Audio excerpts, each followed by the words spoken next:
Okay, we're here with the champion, Lenny. Tell us about yesterday. How was that race for you? Yesterday was a pretty interesting race. I kind of was in third place all the way up until the very, closer to the end, and basically I kind of had to dig deep to catch Connor and Andrew LaGreco, and was able to do just that and snag the win yesterday, which is big relief. It gives me a little less pressure today. So Connor said that him and Andrew were in the front initially, and then you came out and you just passed them on the outside. Yeah, I mean, it was funny because I wasn't like, those guys were a little bit inside, but they were maybe, I don't know, like 30 feet, 40 feet on my left side. And right at that point, I was just like, okay, I really got to dig deep to catch these guys or to even pass them. So I think, the conditions were really difficult yesterday. It was however well you could read the bumps, if there was, even if there was even any in front of you. It's just how well could I really look for it. And no, it was a pretty successful race for sure. Was it hard work? Absolutely. Yesterday was super hard work, but it's like I was just surfing Jaws the last 2 big days, and just paddling for a wave out there, it's kind of like, okay, you put it in perspective where it's like your life is kind of on the line in a way, because if you mess up or you wait, the next wave could absolutely just smash you. And so I just thought of how hard I was paddling out there, and I was like, okay, I'm going to translate how hard I was surfing out there to out here. And nice thing about paddling flat waters, you can stop whenever you want, and I was just pretending like there was a big wave chasing me.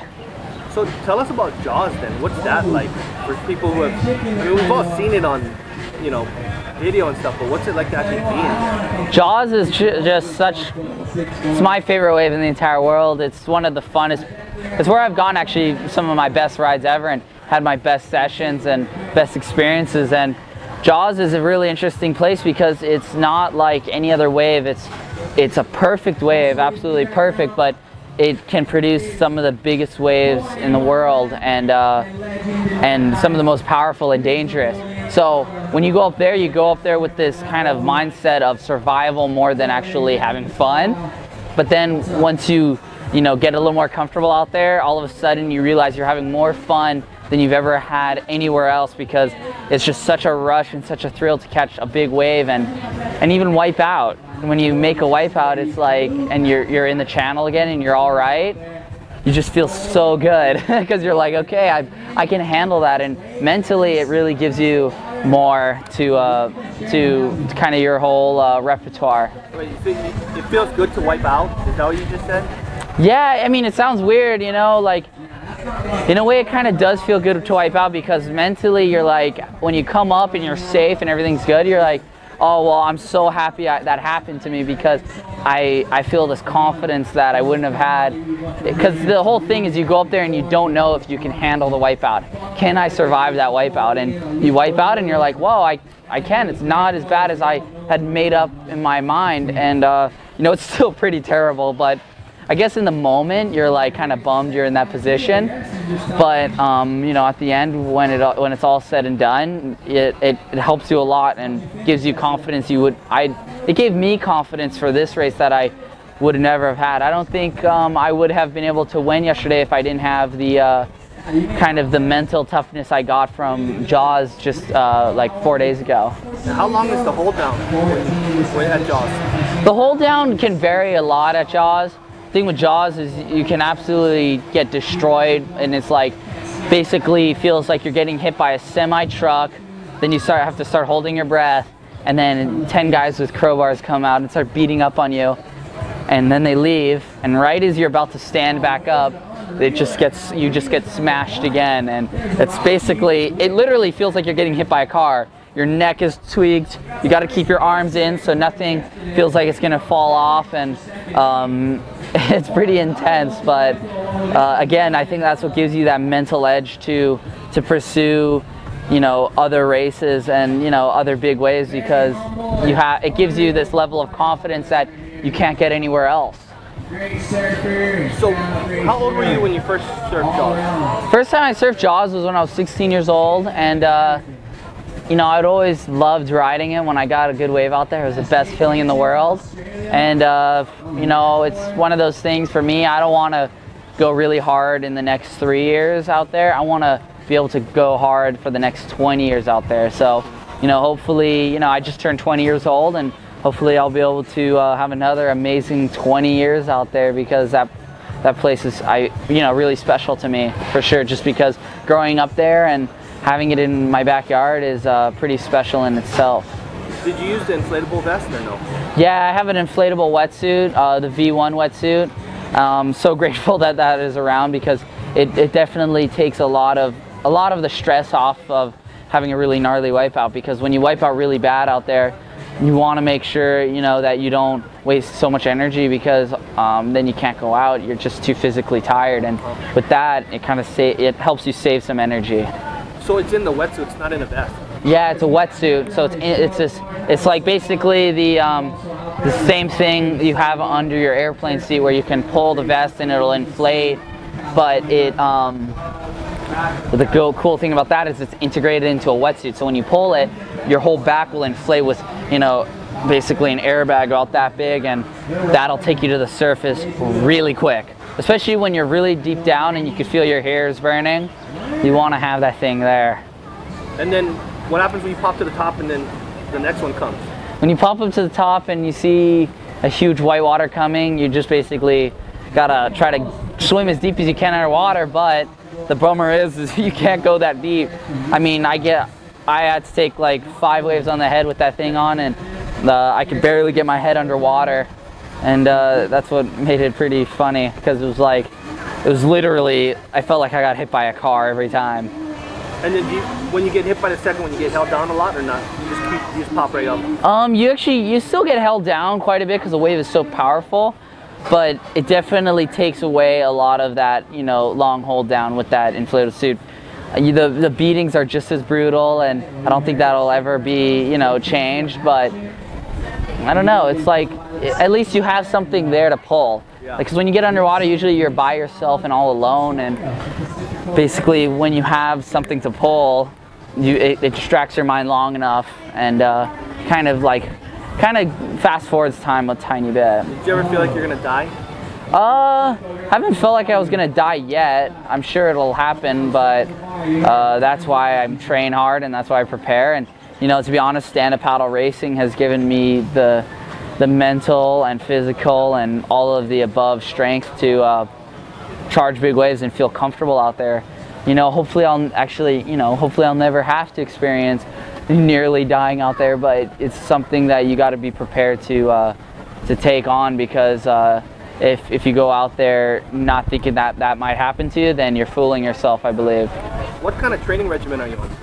I've been training quite a bit for the stand-up racing, and you know, basically I use all my sports to really help me train hard. I'll windsurf, I'll surf, I'll kite surf, I'll, you know, stand-up paddle, I'll do all these other sports in order to help me become a better all-around athlete, and that kind of translates to all my sports.